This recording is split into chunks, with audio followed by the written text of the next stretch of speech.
Ladies and gentlemen, welcome to violence. Well, nobody's perfect. Here's Johnny, said the White Rabbit. I did not hit her. It's not true. It's bullshit. I did not hit her. I did not. Oh, hi, Mark. kill everyone now! Only a ninja. Destroy a ninja.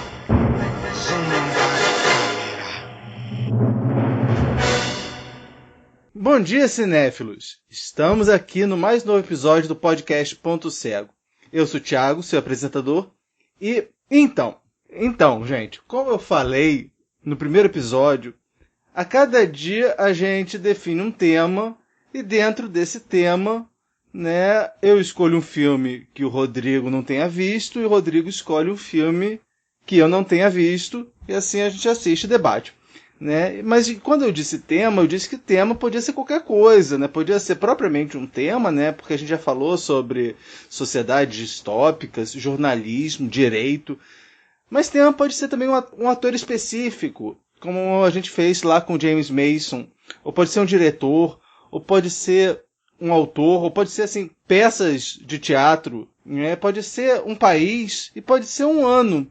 E no episódio desta semana a gente vai falar de um ano específico. Ou melhor, de 2 filmes de um ano específico.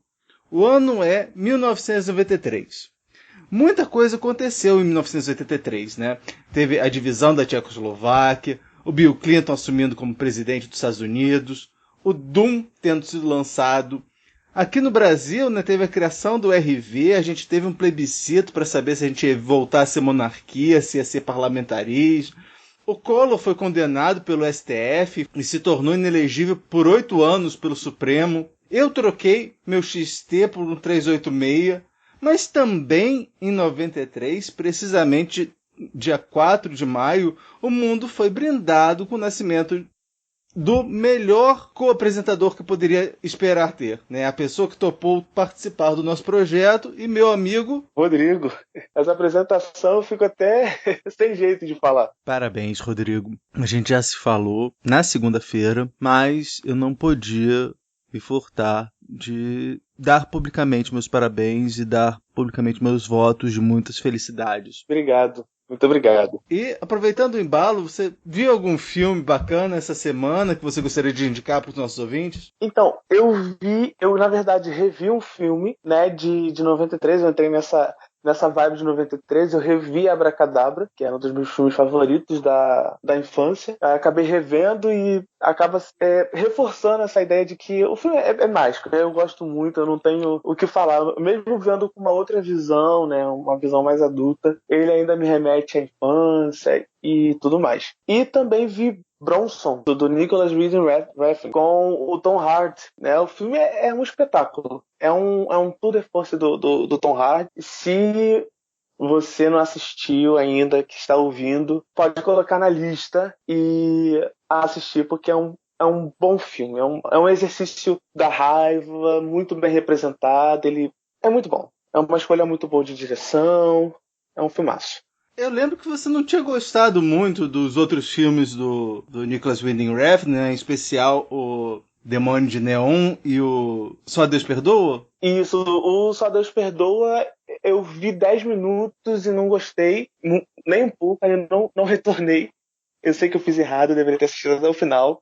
Eu geralmente não faço isso, eu assisto até o final, mesmo que me dou assistir. E o Demônio de Neon, eu fui com muita expectativa, porque assim como eu fui com Só Deus Perdoa, por conta de Drive, né, o filme que eu gostei muito daquele filme, muito, muito, muito daquele filme. E eu falei, caraca, Demônio de Neon deve ser muito bom, e não gostei. Não gostei de nada do filme, praticamente. Possivelmente só pela fotografia, né, mas não muito. Então, a gente vai falar sobre o ano de 93 em filmes. E teve muito filme bom lançado em 93, né? E tivemos 2 lançamentos de Steven Spielberg, né? E com visões, com os gêneros totalmente distintos. Teve o Jurassic Park, né? Com dinossauros que surpreendem até hoje os efeitos visuais do filme. E o grande vencedor do Oscar de 94, a Lista de Schindler, né? É uma bem potente, que eu gosto muito. Eu vou te dizer que eu não vi Lista de Schindler. Não, aí, ó. Se soubesse, eu já falaria que seria esse filme para poder assistir, mas o que eu propus também não foi ótimo para mim assistir. Então, não tem o porquê. Eu fui dar uma lida na lista dos filmes que mais tiveram bilheteria. E eu só vi 2 filmes desses, do top 10. Eu vou falar a lista e você vai tentar adivinhar qual que vai ser, tá? Dossiê Pelicano, Filadélfia, Sintonia de Amor, Risco Total, Proposta Indecente, A Firma, A Lista de Schindler, O Fugitivo, Uma Babá Quase Perfeita e Jurassic Park. Eu creio que foram os 2 primeiros. Exatamente. Ninguém que não tenha assistido, assim, Jurassic Park e Uma Babá Quase Perfeita. Eu vi na época. Eu vi quando passava na sessão da tarde, Uma Babá Quase Perfeita. E o Jurassic Park quando passava em canais avulsos, assim, né? Eu assisti ou de madrugada, quando passavam filmes, aquele Cine Belas Artes ou Super Cine, passavam filmes mais antigos e cultuados. Aí eu assistia Jurassic Park, por exemplo. O Oscar, como você falou, né? Tanto o Oscar quanto o Globo de Ouro, o BAFTA, foi tudo dominado pelo Lista de Schindler, né? Você tem ele ganhando o Globo de Ouro de melhor drama e o Oscar e o BAFTA de melhor filme, né? Melhor diretor foi arrebatado nesses 3 prêmios o Steven Spielberg. Sim, e uma curiosidade que não seria o Steven Spielberg que dirigiria esse filme, né? Quem foi primeiro procurado foi o Martin Scorsese. E ele recusou porque ele falou que ele não era judeu o suficiente e entregou a proposta para o Steven Spielberg fazer o filme. E o filme assim, na minha opinião, é um espetáculo narrativo, visual, de atuação. Ele é impactante do início ao fim. O Tom Hanks ganhou, eu creio que esse daí deve ter sido o primeiro Oscar dele. Sim, que logo depois ele ganhou pelo Forrest Gump. Porque eu lembro que assim, até então Tom Hanks fazia muita comédia, né? Aquele Quero Ser Grande, o Homem de Sapato Vermelho, essas coisas assim. Aí de repente ele resolveu dar uma guinada nos anos 90, começou a fazer filmes mais sérios. Sim, e ganhando por eles, né? Sendo reconhecido por eles, é verdade. Vamos começar então. Qual foi o filme que você escolheu para mim, Thiago? A Liberdade é Azul. Então vamos falar sobre o filme A Liberdade é Azul, mas antes vamos ouvir o trailer.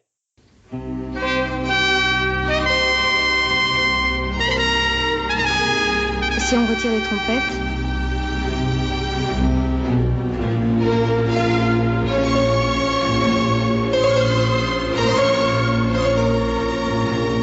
Non, on en garde une.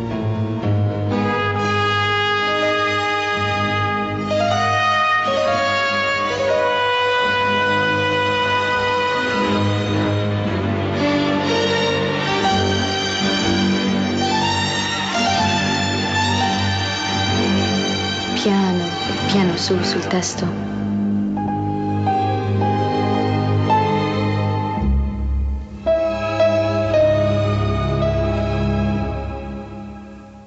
On reprend où là?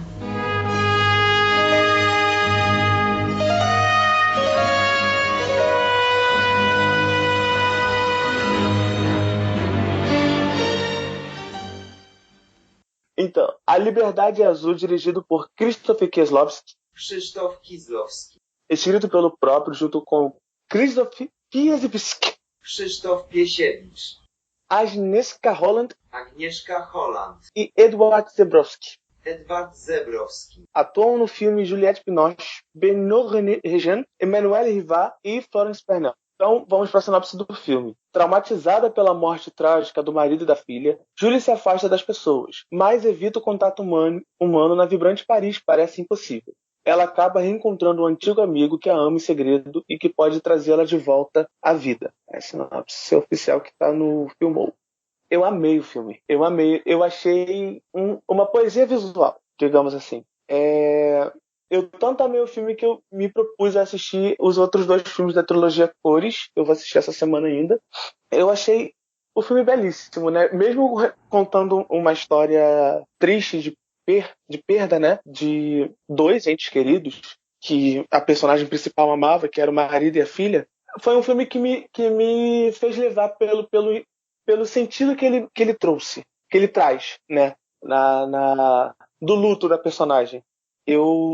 Engraçado que eu fui pesquisar o nome do filme em outros lugares, e tanto nos Estados Unidos quanto na França ele não se chama Liberdade Azul, né? A trilogia das cores, azul. A Liberdade Azul trouxe mais por conta da bandeira francesa, né? Eles colocaram aqui no Brasil. Mas o filme ele fala de um certo modo, sim, de libertação, né? Ela se libera dos bens materiais, né? Da casa, das coisas que tinham dentro da casa, do dinheiro, do marido. Eu achei isso muito, muito simbólico, como se ela tivesse mesmo matando aquilo, como se morresse junto com o marido dela. Eu não sei se você... Ela tá se libertando do passado, né? Incrível isso. E como o azul permeia, né, no filme. Em momentos diferentes, né? Em assuntos diferentes, em qualidades diferentes. Às vezes o azul tá lá para dar paz, outras vezes o azul tá para aumentar a tristeza e o luto, né? Em vários momentos você vai vendo o azul desempenhando diversas funções, né, na fotografia do filme. Sim, e você falando isso me chamou a atenção nas cenas que ela nadava. Eu não sei se você teve essa mesma percepção que eu tive, porque ela parece ela nadando assim, como se nada tivesse, do nada, né? Só nadando mesmo, e cortava para outra cena. E se eu não me engano, ela aparece ela nadando 3 vezes. Nas 2 primeiras vezes, a água tá com um brilho azul. Parece que tá nadando na tristeza dela. Não, me pareceu muito isso, que ela tá, né, que ela tá mergulhando ali na tristeza dela porque ela tá sozinha e é um local onde ela possa chorar. Então ela chora debaixo d'água, porque ela não chora na frente de ninguém. Ela chora embaixo d'água ali, e na terceira vez esse brilho não tem, porque na terceira vez ela não tá sozinha na piscina. Na terceira vez ela tá com algumas outras pessoas, aí aparece a vizinha dela, logo chamando a atenção dela, e pulam crianças na piscina. E então esse azul da água não brilha mais, é como se ela não estivesse chorando naquele momento. Ela não tá mais sozinha, então ela não pode chorar.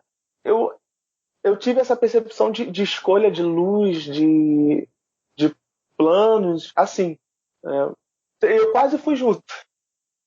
Eu vendo ela na assim, eu quase fui junto, eu quase chorava junto, né? Porque a Juliette Binoche, ela não precisa falar nada, né? O poder que ela tem de expressão, né? Mas eu lembro que teve um crítico que falou que ela consegue exprimir vários sentimentos ao mesmo tempo, né? Então, uma determinada cena em que ela vê uma determinada personagem, não sei se vou dar spoiler, mas tem uma hora que ela vê uma personagem e ao mesmo tempo você vê a raiva que ela tem dessa pessoa, mas ao mesmo tempo a curiosidade que ela tem sobre essa pessoa. Sim, é incrível o poder dela de atuação. E isso que você falou que ela expressa, como o crítico diz, né? Falou em algum momento que ela expressa vários sentimentos em uma cena, é na cena que ela olha para a mãe dela também. Nas cenas que ela olha para a mãe dela, ou que ela conversa com a mãe dela, ali ela mostra tantas coisas ao mesmo tempo, somente com o olhar ou com o jeito que ela, por exemplo, olha para a mãe, depois olha para a televisão, e quando ela volta para a mãe, ela está com outro sentimento no olhar, né? Ela tá com ela mostra insegurança às vezes numa mesma cena, compaixão, tristeza, raiva, e isso tudo para mesma personagem. É incrível. Eu fiquei mais apaixonado por ela. Eu lembro que uma vez o Quentin Tarantino, ele sempre faz uma lista, né, anual dos melhores filmes e ações que ele viu no ano. E ele colocou a atuação da Juliette Binoche, quando ela fez Godzilla, como a melhor atuação que ele viu naquele ano. E ela tem só 8 minutos de cena, 8 ou 10 minutos. Ela aparece pouquinho no filme, mas ele fala exatamente isso, que ela não precisa dizer nada, que ela fez ele chorar só de olhar pra ela. E ela foi muito injustiçada, né? Injustiçada não. Ela foi sacaneada pelo produtor, esse que tá sendo acusado de várias, até de estupro, né? Que é o Harvey Weinstein. Ele quase acabou com a carreira dela. Ela foi uma das pessoas que acusou ele. Aí ele, para se vingar em algumas coisas, porque não tramava em investidas, tanto que ela deu uma sumida depois que ela ganhou, que ela foi indicada por Chocolate. Ela sumiu de Hollywood, porque ela não conseguia projetos. Ela só conseguia projetos locais, porque ele manchou a imagem dela. O Krzysztof Kieslowski, eu acho que foi o primeiro diretor que eu me programei para ver a filmografia completa dele. Isso foi em 98, que foi quando eu comecei a ver um filme por dia. Isso foi antes de entrar na faculdade, aí eu parei, mas eu antigamente, em 98, durante acho que uns 3, 4 meses, eu via um filme por dia, fazendo bicicleta ergométrica.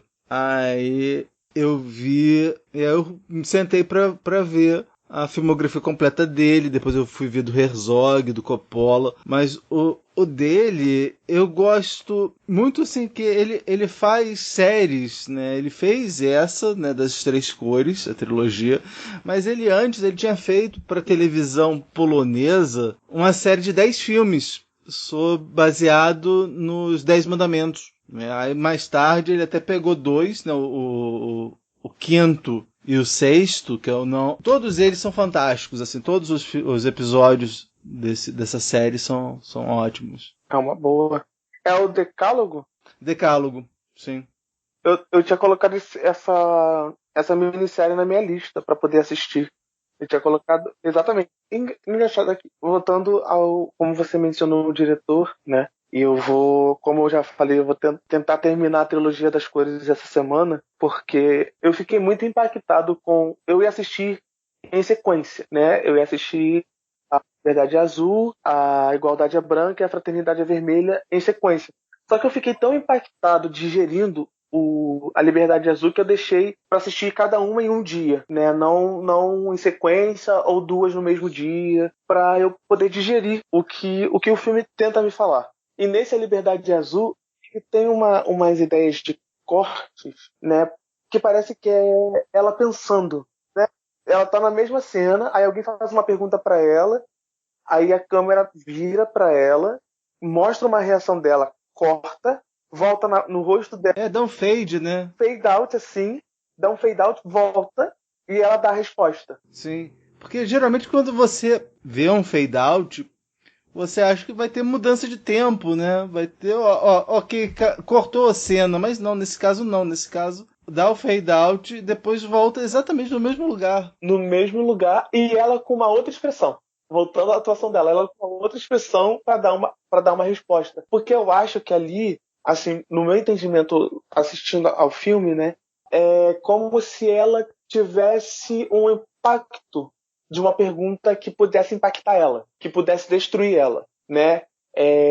Quebrar as pernas dela e ela jogar a emoção dela para fora. Como ela é uma pessoa que não faz isso, ela faz isso demonstrando com outros atos, né? Sem ser chorar, ela tem esse corte e volta com um respirar dela e ela dá a resposta sem demonstrar a emoção dela, né? Eu acho fantástico. Eu achei isso fantástico. Eu não tinha visto em outro filme, pelo que eu me lembro, não vi isso em outro filme, nenhum outro filme. E essa escolha, possivelmente do diretor, né? Não sei se posso falar que é do editor, mas eu acho que não. Eu acho que a escolha da direção, muito acertada, né? Muito acertada. E tem falando aqui nas atuações, tem a Emmanuelle Rivat, né? Também, que aparece pouco, mas já deixa a sua mensagem. E a gente também tem que falar da música, né? Porque o lance todo do filme é que o marido da Juliette Binoche, da Julie, era compositor de música clássica. E ele estava para compor uma música em homenagem à União Europeia. Só que ele teve esse acidente e a obra ficou sem completar. E aí, muita conversa se tinha, né, acerca de se fosse ele mesmo que compunha as músicas dele ou se era a esposa dele, né? E aí, no final do filme, né, você tem ela, né, encarando de volta, né? Ao mesmo tempo que lá no começo ela busca se libertar do passado, no momento posterior ela tem que enfrentar, né? Ela tem que encarar o passado, né? Porque as pessoas estão querendo que alguém complete a música do marido, e esse amigo dela, que era apaixonado por ela, se oferece a terminar a obra.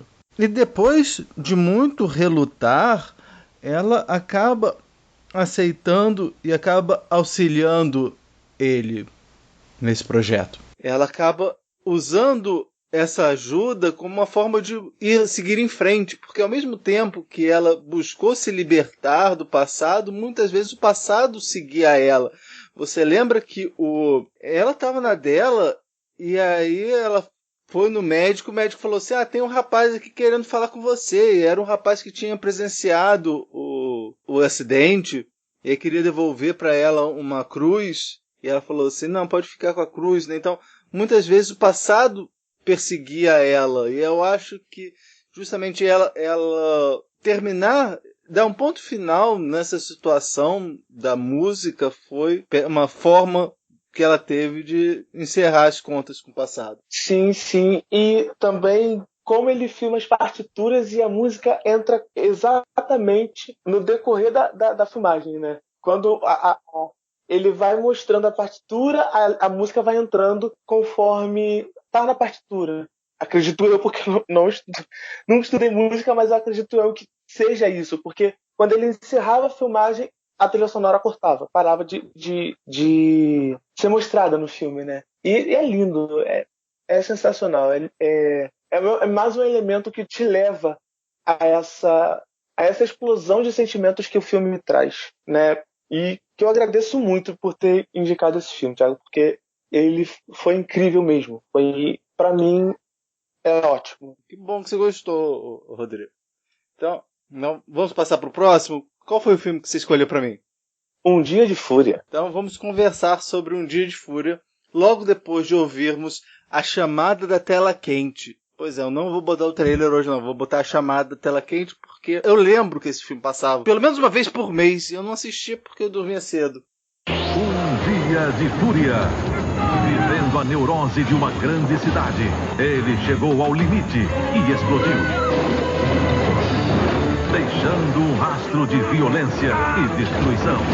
Se todos ficarem fora do meu caminho, ninguém vai se feliz. Um Dia de Fúria, filme inédito com Michael Douglas e Robert Duvall. Nesta segunda, em Tela Quente. Globo e você, tudo a ver. Vamos lá. Um Dia de Fúria, dirigido por Joel Schumacher, escrito por Abby Rose Smith, e no elenco estão Michael Douglas, Robert Duvall e Barbara Hershey. Né? A sinopse é a seguinte, né? O Martin Pendergast, né, que é o Robert Duvall, é um policial no seu último dia de trabalho, antes de se aposentar, e que se arrisca para tentar impedir William Foster, né, o Michael Douglas, né, um homem que está emocionalmente perturbado porque perdeu seu emprego e vai se encontrar com Beth, né, a Barbara Hershey, a sua ex-mulher, e sua filha, sem querer reconhecer que seu casamento já terminou há muito tempo. E aí, Thiago, o que você achou? Eu realmente não tinha visto esse filme, né? Eu lembro que passava muito. Eu conheci algumas cenas porque eram as cenas que passavam no anúncio. E é interessante esse filme. Eu acho interessante, eu vou dizer por quê. O começo do filme eu acho sensacional, aquele single take, né? O começo do filme é feito num take só. Aquela cena em que a câmera tá olhando o personagem do Michael Douglas, aí dá um zoom out, aí percorre o carro inteiro, e aí depois mostra como é que ele tá no congestionamento. A história, né, começa aí no congestionamento, ele se cansa desse congestionamento e sai. Isso, eu vi uma entrevista do próprio Joel Schumacher, que ele realmente fala que foi inspirado no 8,5, né? E isso começa bem interessante. O personagem do Michael Douglas, eu acho que é um cara que falha, que teve dificuldades de se adaptar, né? Então, você vê que, assim, o próprio corte de cabelo dele é bem estilo dos anos 50, 60, lá do reaça norte-americano dessa época, né? Ele trabalhava com mísseis no Ministério da Defesa. Então não é de se surpreender que no momento que ele estoura pela primeira vez, que é quando ele tá no mercadinho, né? Uma mercearia. No mercadinho, na loja do coreano, e aí ele fala assim, eu quero voltar a ter os preços de 1965. A cabeça dele ainda está em 1965. Eu acho que talvez pelo trauma de ter terminado o casamento ou coisa parecida, jogou ele nessa ideia de ter a cabeça dos anos 60. É uma coisa que o pessoal meio reaça fala, né? Na minha época as coisas eram melhores, não sei o quê. Eram melhores? Quando você fala...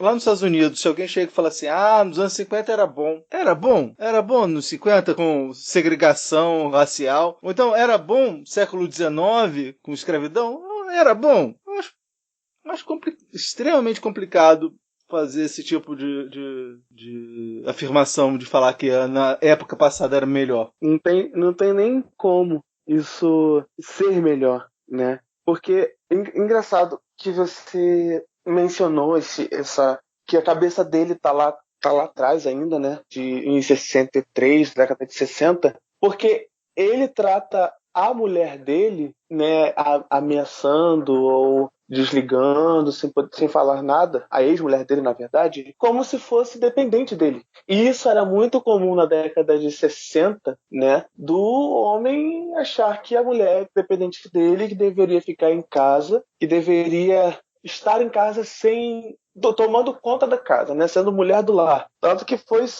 em 62 que a mulher deixou de ser, em lei, considerada civilmente incapaz de algo, né? Então, a cabeça dele está muito lá atrás ainda. Ele, como um pequeno spoiler, né, nós conhecemos a mãe do personagem, ele também trata a mãe dele como alguém que serve a ele, né? Porque ela tem uma fala que ela diz assim, se ele descobrir, ele acaba comigo. Ela tem medo dele, né? Ela não mexe no quarto dele. Quem arruma o quarto dele é ele. Então é um cara extremamente com a cabeça que não evoluiu, como muitos de hoje em dia, né? Que tá com a cabeça lá atrás. Às vezes nem viveu na época lá de trás e tem a cabeça lá de trás, né? E eu acho eu gosto do filme, mas eu acho ele um filme perigoso. Quantas vezes você não quer reclamar de um lanche que não veio da mesma forma que está na foto? Ou quantas vezes você quer sair de um engarrafamento, sair do ônibus e ir andando, ou deixar seu carro parado onde está para poder ir andando, respirar um pouco, porque está muito... O calor também é um personagem do filme, né? É um personagem do filme. Então eu acho ele um filme... Quando eu estava assistindo, eu não concordava com ato nenhum dele. Eu acho que se você concordar com algum ato dele, você deve rever os seus conceitos, né? Os seus conceitos morais, porque nenhum ato dele é um ato que um cidadão poderia exercer, mas não de forma extrema como ele exerce, digamos assim. E tem uma outra coisa, você falou um ponto muito bem, é que aparecem várias situações que ele poderia fazer, e isso sim ia ser uma coisa interessante, uma coisa legal, e ele não assume. Mas isso foi uma escolha do próprio Joel Schumacher de falar que ele não tem nenhuma situação em que você poderia chegar e falar assim, não, isso ele fez bacana. Por exemplo, na hora em que ele vê um cara que estão negando a hipoteca dele, né, porque ele não é economicamente viável, que eles falam. E ele estava lá protestando na frente do banco, e aí aparecem 2 policiais e levam ele com a maior truculência e ele não faz nada. Aí depois tem uma outra hora que você tem um nazi-fascista, dono de uma loja, e aí o cara começa a insultar um casal gay que estava lá fazendo compra na loja, e ele também não faz nada. E aí eu acho que isso foi escolha do Joel Schumacher de falar assim, não, ele não vai assumir nenhuma atitude que você podia chegar e falar assim, não, isso daí ele fez bacana. Né?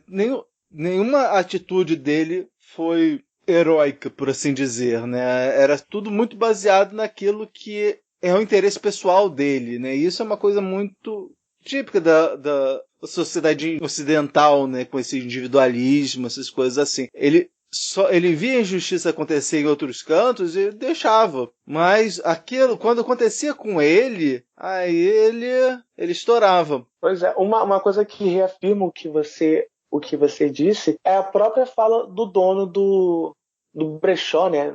Praticamente um brechó ali, que esse nazista, né? Ele fala pra ele, por que você não contou a ela? Porque você é igual a mim. Ou seja, ele viu que ele estava escorraçando o casal gay da loja dele, e ele não fez nada. Então, ele não fez nada, ele tá com a mala, e eu ouvi o rádio aqui, você vai guerrear comigo.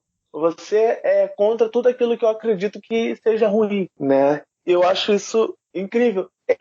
Eu acho que é o único filme do George Michael que eu assisto e eu gosto. Assim, eu não assisti tantos filmes dele, eu devo admitir, então eu só posso falar no que eu já assisti. Então eu assisti os 2 Batmans, né, que ele fez. Então eu acho que não tem como defender. Ah, não, minto. Tem o filme com o Colin Farrell que eu gosto dele, Por um Triste. Eu gosto desse filme também. Mas também só esses 2. O Reféns eu achei totalmente dispensável. Eu achei totalmente dispensável. Então, aí 2 filmes que eu gostei dele. O filme lida muito com clichês, né? Não apenas da representação das minorias, mas também com aquela história do cara no último dia do trabalho, né? Tá prestes a se aposentar. Eu acho que isso aí era meio que uma tradição dos filmes de policial dos anos 80, né? Que você sempre chegava e falava assim, não, faltam 2 dias para me aposentar e acontece um troço horrível com o policial. E aí, falando no policial, a gente fala que assim, o protagonista do filme, apesar de o Michael Douglas estar lá na capa, essas coisas assim, o herói do filme é o Pendergast, né? É o Robert Duvall. Que, isso é uma outra coisa que eu achei muito acertada, passou por situações muito semelhantes à do Michael Douglas, né? Ele tá tendo que largar o emprego porque a mulher dele quer que ele largue. Tá separado da filha. O Robert Duvall perdeu uma filha, né? Ele perdeu muito mais. Ele passou pelas mesmas situações. É o engarrafamento, é o coreano dando esporro, é não sei o quê. Ele não estoura, né? Ele perde muito mais que o Michael Douglas e ele continua sereno na medida do possível. Sim, e pra mim a melhor atuação do filme é dele. Eu fiquei encantado porque é um jeito sereno de levar as situações, né, como você falou, praticamente iguais que o Michael Douglas tem no filme, mas ele tem uma atuação gostosa de assistir do Robert Duvall, né, dele falando no telefone com a mulher, dele tendo ali praticamente deixando no ar um certo affair com a policial, né? Eu achei muito interessante isso. Achei muito interessante. Quando ele realmente estoura, quando falam da mulher dele, eu achei muito interessante. Muito boa mesmo, a atuação dele pontual. Assim que foi lançado o filme, teve um artigo feito pelo roteirista do filme, pelo E.B. Rose Smith, e ele fala que o que inspirou esse filme foi um caso que aconteceu de verdade, que um motorista de uma jamanta estava, de repente, do nada, no meio do congestionamento, começou a empurrar os carros com o próprio carro, com a própria jamanta, sabe? Começou a bater nos carros com a própria jamanta, sabe? Tipo, se estressou e resolveu fazer justiça pelas próprias mãos, né? Teve um caso, acho que foi em 84, que realmente teve um tiroteio no McDonald's, né? Então, eu acho que o filme refletia bem naquela época, né, como as coisas estavam à flor da pele, como agora estão de novo, né? A gente não vai dizer que sempre teve, mas agora as coisas estão muito à flor da pele, né? Assim, por qualquer motivo as pessoas acabam partindo para vias de fato, né? Tá bem perigoso, assim, falar algo e você ser atacado. Você acaba sendo atacado por algo que você fala, né? Se você fala algum posicionamento contra algo que está muito vigor hoje em dia, não vou entrar em mérito de assunto que todo mundo sabe, você acaba sendo massacrado. Isso é complicado. Tem mais alguma coisa, não? A cena clássica de escolha no final. Não vou dar spoiler, mas eu acho que você vai pegar o que eu vou falar, que é a cena clássica de que você não tem mais nenhum fim que você possa dar ao personagem, você assistindo ao filme, que não seja aquele. Exatamente. E eu acho que o roteirista também falou isso. Falou que não ia adiantar fazerem, porque o estúdio queria que fosse de outro jeito. E aí o roteirista falou assim, não, em primeiro lugar, o próprio Michael Douglas não ia aceitar. Né? O próprio Michael Douglas não aceitaria um final que não fosse esse. Porque eles estavam querendo fazer uma franquia. Desejo de Matar ia ser Dia de Fúria. Não tem cabimento. Aí ia passar a mensagem errada do filme. Exatamente. A mensagem do filme é que o cara não é bonzinho. O cara não tá num dia ruim, né? Ele não tá num dia ruim. Ele é ruim. Ele sempre foi, né? É engraçado que os anúncios mostram, não, ele tava num dia ruim e aí ele estoura. Não, sabe, tipo, ele sempre teve esse problema. Ele sempre teve muitos problemas. Se ele tinha sido mandado embora, se ele tava sem emprego há 6 meses, pra onde é que ele ia todo esse tempo? Na minha cabeça, deu a entender que ele tava vigiando a ex-mulher. Que ele tava vendo ali a ex-mulher, o passo a passo dela, sabe? Outra coisa ruim dele. Porque por anúncios, até por críticas que eu já li do filme, por comentários que eu já vi no filme, parecia muito com aquele episódio do Relatos Selvagens, do Darim. Já assistiu o Relatos Selvagens? Então, é um episódio que ali sim ele tem coisas que vão acumulando ele, que vão deixando ele num nível de raiva que não tem como mais voltar, porque ele é um cidadão honesto, do bem, e tem coisas que acontecem com ele que não tem como ele voltar. Antes de eu assistir ao filme, eu pensava que fosse assim, né? Desse jeito, nesse estilo. E não, ele é um... eu também. Né? Aí, tá vendo? É um marketing que fala exatamente o contrário do que ele é, do que ele passa. A única pessoa que vê ele como um mocinho é ele mesmo. Tanto que ele se surpreende quando o Robert Duvall enfrenta ele e ele fala assim, peraí, eu sou o vilão? Você é o vilão. Naquela cena que ele agarra a menina que tava na frente da piscina, eu pensei que ele fosse fazer alguma coisa com a menina. Eu fiquei numa tensão enorme naquela cena. Mas é isso. Então, só pra terminar, eu gostei muito, Rodrigo, do filme. É um filme complicado. Você tem que entender pessoas que dão umas interpretações erradas para um monte de filme, né?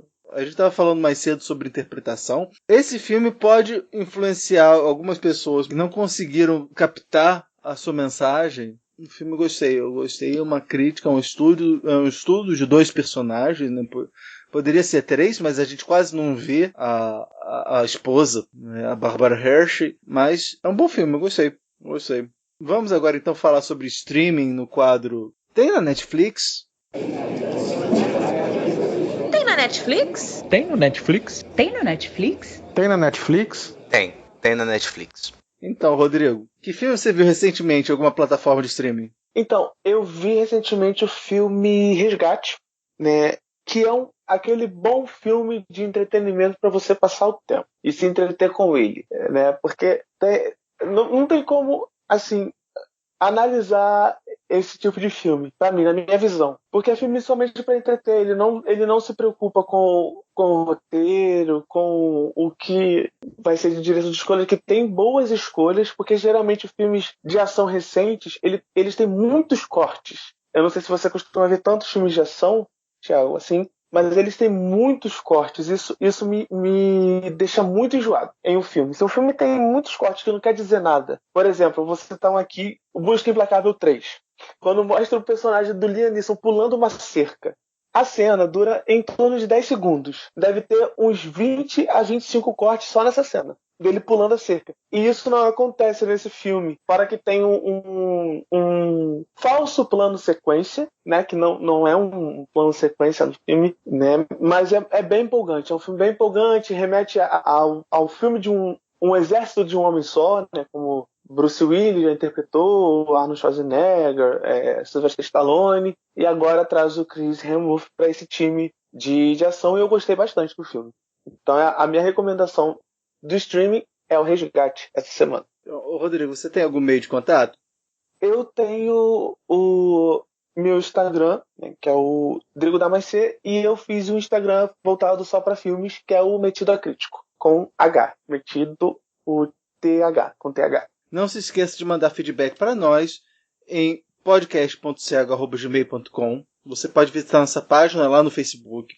Né? Não se esqueça de mandar sugestões, críticas, elogios e até compartilhar com todo mundo, né? Pois quando se trata de cinema, todo mundo tem um ponto cego. Daqui da Rua Pareto, eu sou o Thiago. Eu sou o Rodrigo. E este foi o podcast Ponto Cego.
Eu não quero ser seu amigo, Rick.